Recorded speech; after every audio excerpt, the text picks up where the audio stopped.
अस्सलामुअलैकुम। मैं हूं जुनैद दुगल अमेरिका से। यूएसए उर्दू स्टोरीज़ के प्लेटफॉर्म पर आप लोगों को खुश आमदीद। बात का सिलसिला शुरू करते हैं। इससे पहले मैं प्रोग्राम का तारुफ करवाता चलूं। इसका मकसद आप लोगों से अमेरिका में रहने वाले पाकिस्तानी और इंडियंस लोगों की ज़िंदगियों पर रोशनी डालेंगे कि किस तरह वो अमेरिका में आए और किन किन हालात से उनको गुजरना पड़ा और आजकल वो किस पोजीशन पर हैं। इन्हीं मेहमानों से हम जानेंगे क्या आज के दौर में एक आम इंसान, एक तालिब इल्म और बिजनेसमैन अमेरिका में आ सकता है और उसके लिए क्या क्या लीगल पॉसिबिलिटीज़ हो सकती हैं। हमारे सेशंस में मुख्तलिफ प्रोफेशंस के लोग मौजूद होंगे, जिनमें होंगे डॉक्टर्स, इंजीनियर्स, प्रोफेसर्स, स्टूडेंट्स और आम बिजनेसमैन। आज के सेशन के बने हैं हमारे मेहमान डॉक्टर रफ़तुल्लाह, जो कि कार्डियोलॉजिस्ट हैं। इनका तल्लुक़ इंडिया से है और ये आजकल अमेरिका में अपने फ़राइज़ सर अंजाम दे रहे हैं। चलें स्टार्ट करते हैं बात का सिलसिला और सुनते हैं डॉक्टर साहब का अहवाल इन्हीं की ज़बानी। Thank you so much doctor साहब for your time and welcome to USA Urdu story. My pleasure, thank you for having me here. आपसे क्वेश्चन ये है कि आप अपने वर्ड्स में बता दें कि आप इंडिया से कहाँ से हैं। हैदराबाद, इंडिया से। हैदराबाद, इंडिया से। दूसरा क्वेश्चन मेरा ये है कि आपसे आपने अपना बचपन कहाँ पे गुजारा। देखिए, मेरी पैदाइश जिद्दा सऊदी अरब में हुई है। फिर उसके बाद 13 साल तक सऊदी अरब में था मैं। फिर उसके बाद हम इंडिया गए, हैदराबाद, इंडिया। फिर कमी उम्र में, हाई स्कूल की उम्र में हमें इमिग्रेशन आया था अमेरिका का। हमारे मामू नाना लोग यहीं पे रहते थे। अच्छा। तो उन्होंने इमिग्रेशन फ़ाइल किया था, तो इस तरह हमें इमिग्रेशन आया था। हाई स्कूल में था उस वक्त में। अच्छा। तो इमिग्रेशन के ज़रिए हम अमेरिका आए। ठीक है। तो डॉक्टर साहब आपकी क्वालिफ़िकेशन क्या है, कितना आप पढ़े लिखे हैं। तो देखिए, मैंने मेडिसिन MBBS किया है हैदराबाद, इंडिया से।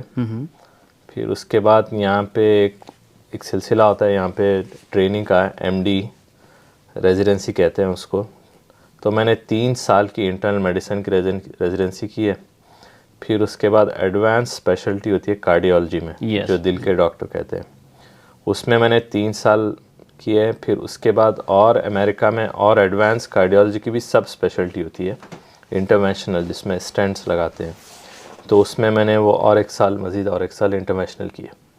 तो कुल मिला के मेरे देखिए 7 साल ट्रेनिंग हुई है यहाँ पे। तो क्या डॉक्टर साहब आप देखते हैं इंडिया और अमेरिका की डिग्री एक जैसी है कि या इसमें कोई फ़र्क है कि अगर आप इंडिया से कोई MBBS करता है और अमेरिका से करता है तो उसमें क्या डिफरेंस बेसिकली आता है। देखिए, अमेरिकन डिग्रीज़ का डिमांड उसका is there for a reason. सारी दुनिया में उसको रिकग्नाइज़ करते हैं। और आप यूरोप में भी चले जाएँ, ऑस्ट्रेलिया में चले जाएँ, मिडल ईस्ट गल्फ कंट्रीज़ में कहीं पे भी चले जाएँ, इंडिया, पाकिस्तान चले जाएँ, everyone recognizes American degree. There is a reason to it. इसलिए कि यहाँ की ट्रेनिंग इज़ वेरी एथिकल और वो लोग अपने प्रोटोकॉल्स फॉलो करते हैं। तो उनका एक पर्टिकुलर फॉर्मेट होता है, वो फॉलो करते हैं। और वो जब ग्रेजुएट होते हैं, दे मेक श्योर कि जो भी फारिग हो रहा है वो they are well trained to practice in the real world. Oh that's us. तो डॉक्टर साहब अगर कोई इंडिया से नेटिव वो इंडिया में रह के पढ़ रहा है तो उसने उधर से +1 और 2 आप बोलते हैं इंडिया में, जैसे हम पाकिस्तान में इंटरमीडिएट बोलते हैं, जैसे FSC बोलते हैं, फैकल्टी ऑफ साइंसेस बोलते हैं।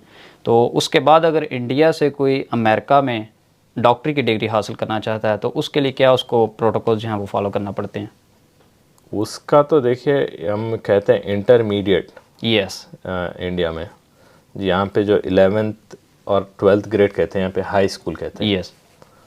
तो वो इट्स ए लॉन्ग प्रोसेस। यहाँ पे अंडर ग्रेजुएट की डिग्री करना पड़ता है। यूजुअली कहते हैं प्री मेड।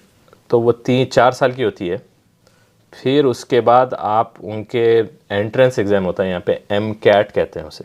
यस। अमेरिका में तो वो MCAT में आपको अच्छे नंबर लाने होते हैं उसमें। फिर एट द सेम टाइम आपको अपना रिसर्च CV बनाना पड़ता है। Then once you get good scores in MCAT and then you perform very well, आप अपने अंडर ग्रेड में बहुत अच्छे नंबर लाते हैं। You need to be on top of the in the line. आपको फिर आपका GPA कहते हैं। यस। वो GPA आपको सर्टन नंबर पे, हर इंस्टीट्यूशन का अपना अपना स्टैंडर्ड होता है। MCAT, GPA, आपकी स्कॉलरली एक्टिविटीज़, ये सारी चीज़ें मद्देनज़र रखते हुए आपको दाखिले के लिए आप अप्लाई कर सकते हैं for medical school. Medical college, हम इंडिया पाकिस्तान में मेडिकल कॉलेज कहते हैं, यहाँ पे मेडिकल स्कूल कहते हैं। तो उसमें फिर जाके आपको 4 साल का, फिर यहाँ पे मेडिकल कॉलेज जो स्कूल जो है यहाँ पे 4 साल का होता है। उसके बाद जाके आप यहाँ पे MBBS की कोई डिग्री नहीं है अमेरिका में। There is no concept of MBBS। You directly सीधा आप रेजिडेंसी में जाते हैं जो MD बनते हैं। तो फिर उसके बाद मुख्तलिफ स्पेशलिटीज़ होती हैं। देन यू कैन ब्रांच, मुख्तलिफ ब्रांचेस होती हैं, थोड़ी 3 साल की होती हैं, फिर 3 साल के बाद आप अलग सब स्पेशलाइज करना चाह रहे हैं तो उसके ऊपर और 2 साल की भी होती है, 1 साल की भी होती है फेलोशिप। बिल्कुल। तो अलग अलग स्पेशलिटी की अलग अलग ट्रेनिंग होती है।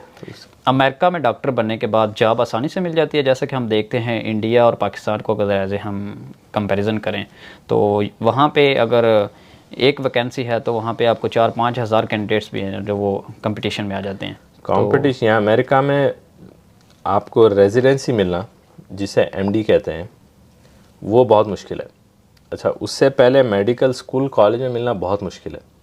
अगर आपको अमेरिकन सिस्टम में मेडिकल स्कूल कॉलेज में मिल जाता है दाखिला, यू आर ऑलमोस्ट गारंटीड कि आप you will get into some MD residency program. Residency जो ट्रेनिंग होती है। यस। अच्छा, आपको जब MD रेजिडेंसी में मिल जाती है, then there are plenty of jobs. आपका बहुत हाई डिमांड है। There are plenty of jobs the way you want it in most specialties. तो डॉक्टर साहब, आप अमेरिका में आए थे तो आपकी पहली तनख्वाह कितनी लगी थी जब आप मतलब कि as a doctor as a career को स्टार्ट किया था? तो देखिए, रेजिडेंसी जो होती है ट्रेनिंग में, अमेरिकन सिस्टम में ट्रेनिंग में भी तनख्वाह मिलती है। लोग समझते हैं कि देखो भाई 3 साल, अब मैंने 7 साल की ट्रेनिंग की है कुल। जी। तो लोग समझते हैं कि भाई 7 साल तक घर कैसा चलेगा। तो ट्रेनिंग में भी अमेरिका में पैसे, तनख्वाह, सैलरी मिलती है, एवरेज 50,000 के करीब मिलती है, जिससे घर बार आसानी से चल जाता है। $50,000 आप पर एनुअल बात कर रहे हैं? एनुअल कह रहे हैं। ठीक है। साल के $50,000 मिलते हैं ट्रेनिंग के टाइम पर। फिर आप जब ट्रेनिंग से निकलते हैं तो आप every state, every location has उनकी मार्केट वैल्यू चेंज होती है। इस जैसा विस्कॉन्सिन है, उसकी मार्केट वैल्यू बेहतर है as compared to Illinois. South में चले उसकी मार्केट वैल्यू अलग है, ईस्ट कोस्ट में जाएँ उसकी मार्केट वैल्यू अलग है। तो हर स्पेशलिटी की मार्केट वैल्यू अलग होती है। अब आप हर स्पेशलिटी की भी मार्केट वैल्यू अलग होती है। यस। आप इंटरनल मेडिसिन करेंगे तो आपकी इब्तदाई सैलरी होगी 2.5 लाख के करीब साल के। जी बिल्कुल। अगर आप कार्डियोलॉजी करेंगे तो आपकी इब्तदाई सैलरी $4-4.5 लाख के करीब होगी। जी बिल्कुल। तो इस तरह की है ना, सर्जिकल स्पेशलिटीज़ जो होते हैं वो लोग भी $4-4.5 लाख के करीब में इब्तदाई सैलरी होती है। बिल्कुल। फिर usually they ramp up, they go up. तो डॉक्टर साहब, जैसे आप बता रहे हैं, अगर पाकिस्तान से या इंडिया से कोई MBBS की डिग्री हासिल कर लेता है तो उसके लिए आपने कौन सा वो टेस्ट बताया कि उनको पास करना चाहिए, कौन सी रिक्वायरमेंट्स है उसकी तैयारी, वो और कहाँ, अगर उनका मूड हो अमेरिका में आने का तो उनको विदिन अपने MBBS की डिग्री में ही तैयारी करनी चाहिए या वो MBBS करके भी तैयारी प्रिपरेशन करें तो वो अमेरिका में आ सकते हैं? Sir, that's a very good question. देखिए, असल में है ना, हम भी, मेरा भी ताल्लुक़ हैदराबाद इंडिया से, तो हम भी अक्सर लोग अमेरिका में जाना चाहते हैं। देयर इज़ अ डिलेमा कि कहाँ पे, इंडिया में रह के पढ़ाई करें फ्यूचर और फर्दर स्टडीज़, या अमेरिका जाएं, लंदन जाएं, ऑस्ट्रेलिया जाएं, हमेशा सवाल होता है। बिल्कुल। जिसको अमेरिका जाने का होता है, so at the first thing is they don't have guidance। तो फर्स्ट सेकंड ईयर से उनका जहन बन जाए कि देखें भाई मुझे अमेरिका जाना है, तो they have a vision, they have a path कि I can narrow in that, I can focus in that line. Yes. आप तो USMLE एग्ज़ाम्स होते हैं, United States medical licensing examinations, 3 steps होते हैं उसके। अभी रिसेंटली उन्होंने स्टेप, पहले तो मैं 15 साल हो रहा है मुझे अप्लाई करे हुए, तो that is more than a decade. तो अभी जो हो रहा है, फर्स्ट स्टेप में बस पास फेल हो गया है। स्टेप 2 में उनका स्कोर होता है, you need to score very high, बहुत कंपटीशन होता है। ओह अच्छा। It's very tight. उसमें करीब अमेरिका में कुल मिला के मैं एवरेज की बात कर रहा हूँ, 45,000 सीट्स होती हैं इन तो हर साल 45,000 MD रेजिडेंसी सीट्स होती हैं फॉर एवरी स्पेशलिटी। अच्छा, उसमें करीब 5 से 7 हज़ार are for foreign graduates, the rest are for only American medical graduates.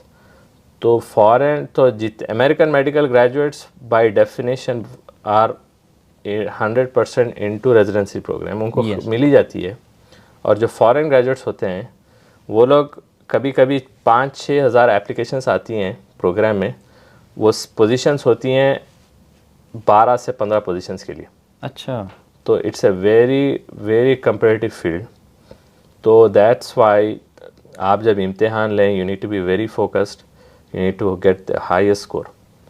तो जितना अच्छा स्कोर हो, there are few things that they look into the application. MBBS से अच्छा स्कोर हो या उसके बाद स्पेशलाइजेशन भी होती है। समटाइम लोग कुछ हैं वो MBBS के बाद वो स्पेशलाइजेशन भी कर लेते हैं, फिर भी उनको पता नहीं चलता कि क्या उन्होंने करना है, कहाँ पे जाना है, या कैरियर अपना सेट पाकिस्तान या इंडिया में करना है, या बाद में फॉरेनर्स का सोचते हैं। तो फॉरेन में उनको तो नहीं, इसलिए कि जो यहाँ पे देखते हैं एप्लीकेशन जब रिव्यू करते हैं कि किसी को लेना चाहिए नहीं लेना चाहिए, जी ऑब्वियसली नंबर 1 इज स्कोर्स, आपके स्कोर्स अच्छे, वो आपके जो एग्ज़ाम्स है USMLE में बहुत high scores. Number 2 year of graduation, आप जितने बूढ़े होते जाएंगे, जितना डिले करेंगे, जी then it becomes hard to get into the system. तो आपको जल्द से जल्द डिसाइड करना होता है so that you can get into. तो जैसे ही आपकी डिग्री मिलती है इंडिया पाकिस्तान में, फ़ौरन से आपने एग्ज़ाम लेना है, prepare well, take it soon, ताकि आपके you get good scores, you are fresh graduate, आप यंग हैं, ताकि it's a very intense training. ऐसा नहीं है कि आपको 80-80 घंटे काम करना पड़ता है हफ्ते के।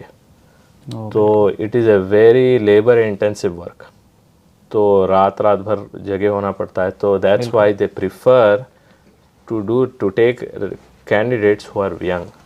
अब बूढ़े हो जाएंगे तो ऑब्वियसली सेहत भी नहीं होगी, ताकि तो फिर काम नहीं कर सकते। एग्जैक्टली, बिल्कुल। तो डॉक्टर साहब, इसमें आप जैसे बता रहे हैं वो आपने टेस्ट पास करना है, उसकी तैयारी करते हैं स्टूडेंट्स, तो उसके लिए कोई अटेम्प्ट्स की लिमिटेशंस भी होती है? आपने 2 या 3 करनी है, या आप अनलिमिटेड जब मर्जी अप्लाई करें और जितनी मर्जी बार फेल हो जाएं या पास हो जाएं, इसमें कोई है इसकी लिमिटेशंस? कोर्स तो अब देखें, आप अंदाज़ा लगाएं, आपके प्रोग्राम में 5,000 लोग अप्लाई कर रहे हैं और आपके पास है सीट्स बस 20। तो आप तो 5,000 एप्लीकेशन तो रिव्यू तो करते थोड़ी बैठेंगे। So there is a system, computerize system that screens, वो देखता है कि, तो वो लोग स्क्रीन लगा देते हैं कि फ़लाँ स्कोर 240 स्कोर है, 230 स्कोर है, कि उसके जितने भी उनको सारों को दे स्क्रीन आउट, वो निकल जाते हैं।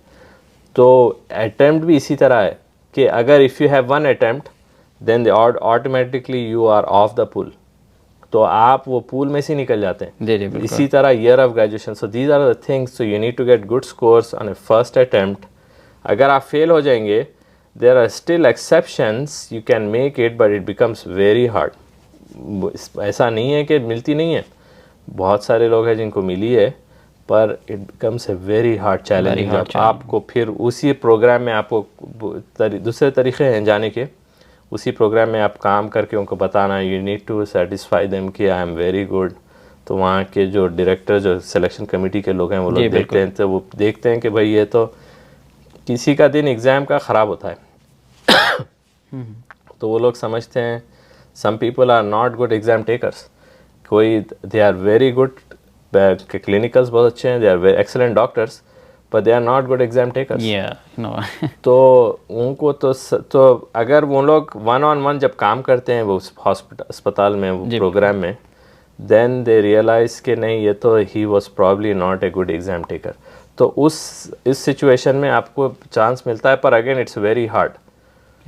हाँ, तो मुश्किल होते जाते सारी चीज़ें। अगर if you are having more attempts, if you are having less scores, और आपका year of graduation gets more and more delayed, तो आपको और मुश्किल होते लगती है। तो डॉक्टर साहब, अगर हम वर्कलोड की बात करें, तो क्या आप समझते हैं इंडिया या पाकिस्तान में वर्कलोड अमेरिका से ज़्यादा है, हॉस्पिटल्स में डॉक्टर्स जो काम करते हैं, या अमेरिका में वर्कलोड ज़्यादा है? मैं समझता हूँ इंडिया में ज़्यादा होगा, इंडिया पाकिस्तान में। उसकी क्या रीज़न है डॉक्टर साहब? वहाँ पे आबादी ज़्यादा है, आबादी ज़्यादा है, बिल्कुल। पर यहाँ पे जो सिस्टम बनाया ना उन्होंने डॉक्यूमेंटेशन का, जी जी बिल्कुल। That takes lot of time. मतलब आपको मैं देखता हूँ तो आपकी एक फ़ाइल बनती है, तो वो फाइल आपको मरीज़ देखते हैं 10 मिनट, फाइल लिखी जाती है 10 मिनट। जी बिल्कुल। इंडिया में मरीज़ को देखते हैं 10 मिनट, 2 मिनट में फाइल बनती है। या तो that's where you save time. बिल्कुल। तो तो डॉक्टर साहब, इसीलिए इंडिया में you can see more patients, India Pakistan में एज कम्पेयर टू यूएस। तो documentation is very important here. और आपके डॉक्यूमेंटेशन पे ही सारी आपका कम्युनिकेशन होता है, एक डॉक्टर से दूसरे डॉक्टर के वो कॉल करके बात करते हैं जी जी बिल्कुल। वैसे, पर डॉक्यूमेंटेशन उनका इलेक्ट्रॉनिक सिस्टम होता है, तो वो सारे लोग रिव्यू करते हैं। बिल्कुल। तो डॉक्टर साहब, जितने यहाँ पे ख़र्चे हैं, महंगाई तो डेफिनेटली पूरी दुनिया में है, तो क्या समझते हैं अमेरिका या पाकिस्तान को हम लें या इंडिया को लें, तो अगर इधर एक डॉक्टर जॉब करता है तो क्या उससे अगर वो फैमिली को भी साथ ले आता है तो इधर खर्चे उसके पूरे हो जाते हैं इतनी तनख्वाह में? हाँ नहीं, वो तो doctors are still in US top percentile में, the highest earners of all the any working population. तो उनके तो अल्लाह का करम है। जी तो पैसा तो है, पैसा तो आ ही जाता है तकदीर में, पर they are very well off in general America में।